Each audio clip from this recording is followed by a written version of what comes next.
Hey everybody, it's Aaron here at School of Rock, and it is day 3 in our second annual Songwriting and Performance Camp, and I just wanted to show a little tutorial extra here to kind of tie together what we've been going over throughout the week. In this tutorial today, I'm going to just show you how to take a simple idea and start building a song from scratch. So as you can see, I've already launched Garageband. I already selected my tempo. So if you don't know how to do any of that stuff, I have a video that describes this in detail, so go check it out. But right now I've got the tempo at 72.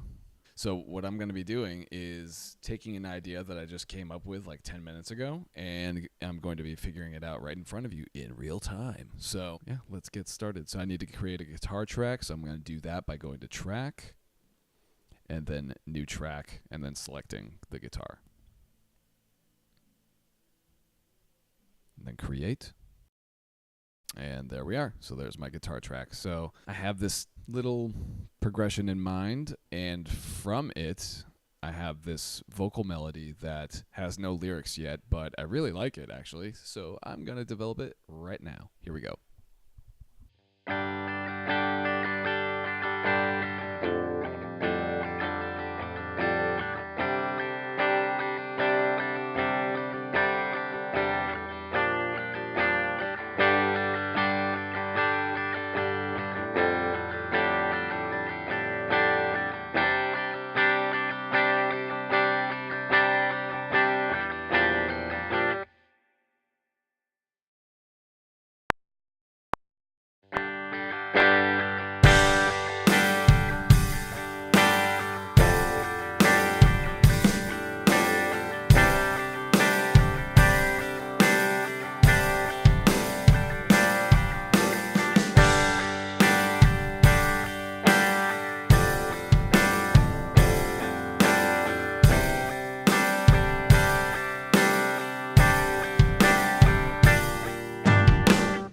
Okay, so I got the just rough idea.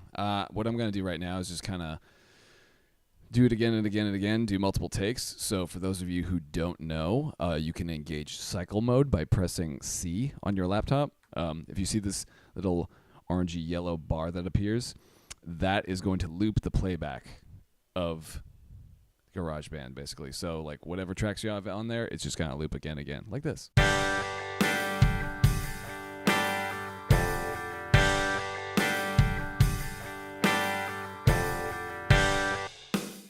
You get the idea. So what I'm going to do is just loop the entire section here and just record a bunch of takes until I'm satisfied with the idea. So here we go.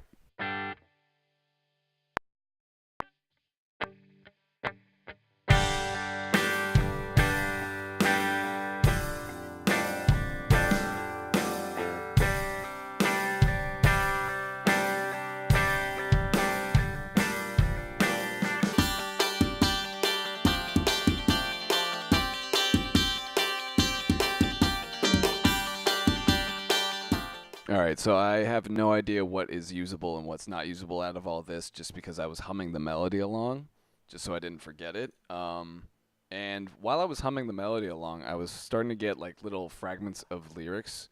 So like little syllable sounds and stuff like that that are giving me ideas to kind of write some kind of theme around. So far, I have the word Saturday.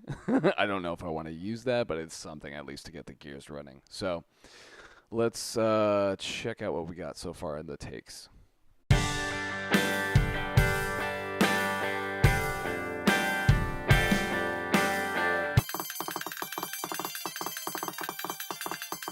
Okay, so I just ran through a few more takes just to see if I could find something that I was satisfied with for the time. And what I'm going to do right now is just double this guitar track right here so that there's two. So I have a left and a right. And then I'm either going to hum out the melody or play it on guitar. I haven't decided yet. So let's take care of the doubling. So what we're going to do here is we're going to click on this track. And then we are going to, I believe it's going to be Command D, but we go to track, new track, yep, Command D. So we hit Command D, or go to Track, New Track with Duplicate Settings. So I'm going to do that. As you can see, it duplicates the entire track, so it has the exact same settings, same effects, all that sort of stuff. So I'm just going to make a copy of this track. As you can see here in this corner, there's the number 4. So the 4 is just to tell you how many takes I recorded, because when we're in cycle mode, right, you keep recording. It's just going to create a little take folder, so you have all these different versions of the same riff to choose from. See, so we have take 3, take 2, take 1. Oops, we're not using that yet. So I'm just going to use take 4 and 3. What I just did was I option clicked on this region and then dragged it down to create a complete copy of the region and all of the takes in it. So we have 2 regions with the same take in it right now. That's going to sound a little strange. Listen to this.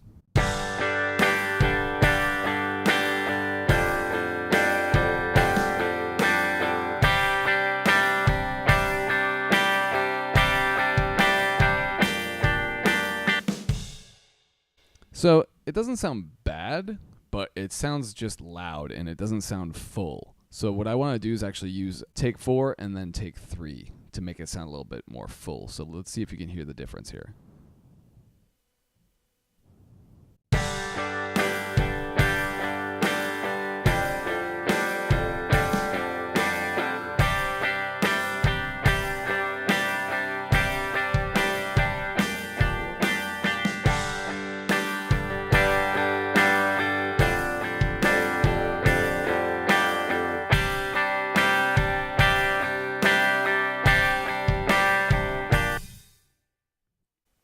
So the reason why I want to use 2 separate takes is that even though it does sound louder when you're duplicating the same take, it can cause issues in the mix later on that deals with a thing called phase that we don't really need to talk about right now.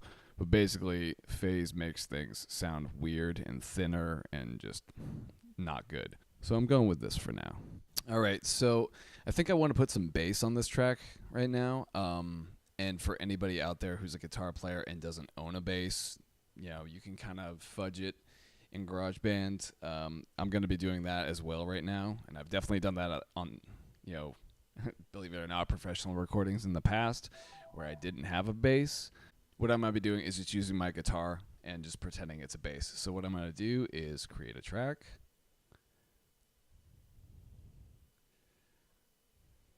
Guitar track, same input.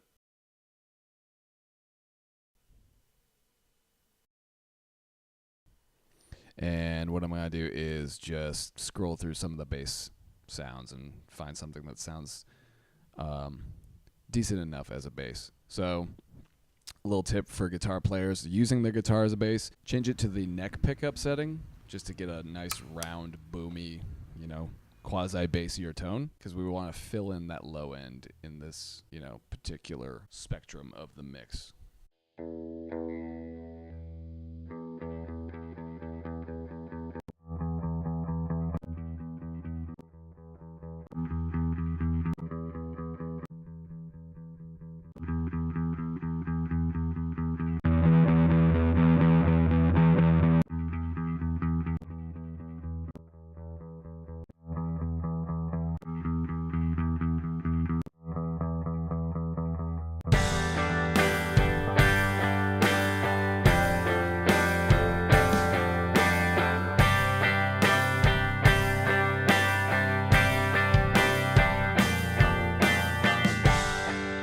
Cool. Yeah, I think I will go with this one. This will work.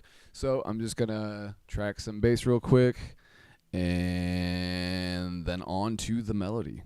Okay, so I got my guitar, my bass, and now I want to just record a little guitar melody to go along with this that kind of started this whole thing. So it's going to be a repeating phrase. The word of the day is ostinato. So this is actually going to be an ostinato. So it's just going to be a repeating melodic line that stays the same while everything underneath this motif changes. So you'll hear what I'm talking about in a little bit.